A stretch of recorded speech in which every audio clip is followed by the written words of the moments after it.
لیکن لا کیا ہے؟ پردہ کرنا پڑے گا. سگے بھائی سے بھی آپ کی بیوی نے پردہ کرنا ہے. کے بعد میں پھر الگ ہو گیا کیونکہ میری حرکتیں ٹھیک نہیں تھی, شادیوں پہ شادیاں کیے جا رہا تھا. تو انہوں نے کہا تو گھر کا ماحول خراب کرے گا, نکل یہاں سے. یہ میری چند سالیاں بھی پردہ کرتی ہیں, چند نہیں کرتی. تو اگر کوئی میری سالی پردہ نہیں کرتی ہے تو یہ اس کا قصور ہے, میرا قصور نہیں ہے. بنتا ہے نا قانون. دیکھو یورپ میں جب ریڈ بتی ہوتی ہے نا تو لوگ رک جاتے ہیں چاہے ٹریفک بالکل بھی نہ ہو. وہاں کوئی یہ لاجک پیش نہیں کرتا کہ اگر میں ابھی سگنل توڑوں گا تو ایکسیڈنٹ کا بالکل بھی خطرہ نہیں ہے. یہ قانون تو اس لیے بنایا گیا تھا کہ ایکسیڈنٹ کا خطرہ ہوتا ہے, ابھی تو بالکل بھی خطرہ نہیں ہے. تو جب دنیا کا قانون ہے نا اس میں لوگوں کو لا سمجھ میں آ جاتا ہے کہ لا ہے تو لا ہے, چاہے اس کو توڑنے میں نقصان نہ بھی ہو. اسلام کا قانون ہے کہ بھابی دیور سے پردہ کرے گی, چاہے پردہ نہ کرنے میں نقصان ہو یا نہ ہو. بہت سے جگہ ہیں جہاں بھابی پردہ نہیں کرتی لیکن کوئی نقصان نہیں ہوتا. لیکن لا کیا ہے؟ پردہ کرنا پڑے گا, کیونکہ جہاں ہوتا ہے وہ بے پردگی کی وجہ سے ہوتا ہے. ابھی میں نے آپ کو ایک واقعہ سنایا, اس اتوار کے بیان میں دوبارہ بتا دیتا ہوں.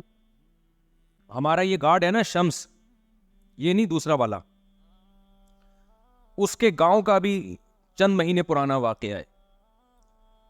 اس کے کسی نوجوان نے شادی کی کسی لڑکی سے, اپنی بیوی کو اپنے دوست سے پردہ نہیں کرایا جو بچپن کا قریبی دوست تھا. بعض اتنے کلوز ہوتے ہیں کہ آدمی کہتا ہے تو میرے سگے بھائیوں کی طرح ہے. حالانکہ اسلام میں سگے بھائی سے بھی پردہ, سگے بھائی سے بھی آپ کی بیوی نے پردہ کرنا ہے. 2 بھابیاں ہماری کزن ہیں, ایک چچا زاد ایک پھوپھی زاد. دونوں نہ میرے سامنے آئی ہیں کبھی, مجھے یاد نہیں پڑتا. حالانکہ ان کی شادیاں ہوئی تھی 98 97 میں, اور ہم جوائنٹ فیملی میں رہتے تھے. نہ میری بیویاں جتنی بھی ہیں ٹوٹل, نہ میرے بھائیوں کے سامنے کبھی آئیں. سب شادی شدہ ہیں ہم, اور سب اکٹھے رہے ایک گھر میں.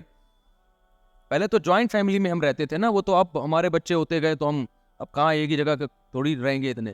بعد میں الگ ہوئے سن 2006 تک ہم جوائنٹ فیملی میں اکٹھے ہی رہے ہیں. اس کے بعد میں پھر الگ ہو گیا کیونکہ میری حرکتیں ٹھیک نہیں تھی, شادیوں پہ شادیاں کیے جا رہا تھا. تو انہوں نے کہا تو گھر کا ماحول خراب کرے گا, نکل یہاں سے. یہ حرکتیں باقی کوئی دوسری کوئی آپ نہ سمجھے, کوئی سٹے وٹے لگاتا ہوں, شادیاں پہ شادیاں پٹے مٹے. تو ہم نے کہا چل بھائی نکل یہاں سے. انہوں نے نکالا, میں خود نکلا. 2006 تک ہم سب اکٹھے رہے. ہماری 2 بھابی ہماری کزن ہیں, وہ ہم سے پردہ کرتی تھی. میرے گھر والے اب تک پردہ کرتے ہیں, میرے کسی بھائی کے سامنے کبھی بھی نہیں آئے. اور عید بقرعید پہ ہم سب اکٹھے بھی ہوتے ہیں, شادی بیاہ پہ ہم سب اکٹھے بھی, پھر بھی پردہ ہے. تو یہ جو اتنی اچھمبے کی چیز نہیں ہے جس کو لوگوں نے سمجھ لیا ہے کہ جوائنٹ فیملی میں پردہ کیسے ہوگا, جوائنٹ فیملی میں پردہ کوئی اتنی اچھا. ہم تو پریکٹیکلی کر چکے ہیں, رہے الحمدللہ اسی طرح رہے. پہلے زمانے میں سب اسی طرح رہے, سعودی عرب میں اب بھی ایسا ہی ہے. یہ جو بےہودگی آئی ہے نا ہماری سوسائٹی میں, سالیاں ہی میری چند سالیاں بھی پردہ کرتی ہیں, چند نہیں کرتی. تو اگر کوئی میری سالی پردہ نہیں کرتی ہے تو یہ اس کا قصور ہے, میرا قصور نہیں ہے. سمجھتے ہو, ہم ریزرو رہنے کی کوشش کرتے ہیں. میں کوشش کرتا ہوں کسی سے فری نہ ہوں, حالانکہ وہ بھائی بھائی کہہ رہی ہوتی ہیں اور سمجھتی بھی بھائیوں کی طرح ہی ہیں, لیکن پھر بھی ہم ریزرو رہتے ہیں. کیونکہ اسلام کا حکم ہے بھائی, آپ سالی سے فری بولتا کیوں نہیں ہو سکتے. میں نے دیکھا بعض علاقوں میں مولاناؤں کو دیکھا ہے سالیوں کے ساتھ سفر کر رہے, لاہور سے گجرانوالا جا رہے سالی کے ساتھ. جی ہماری سالی ہے. ابے تیری سالی ہے, تیری بیوی تو نہیں ہے نا بھائی ہے. تو جب مذہبی رہنما یہ کام کریں گے تو عوام کو کون سمجھائے گا؟ سمجھتا ہے کہ نہیں سمجھتا ہے؟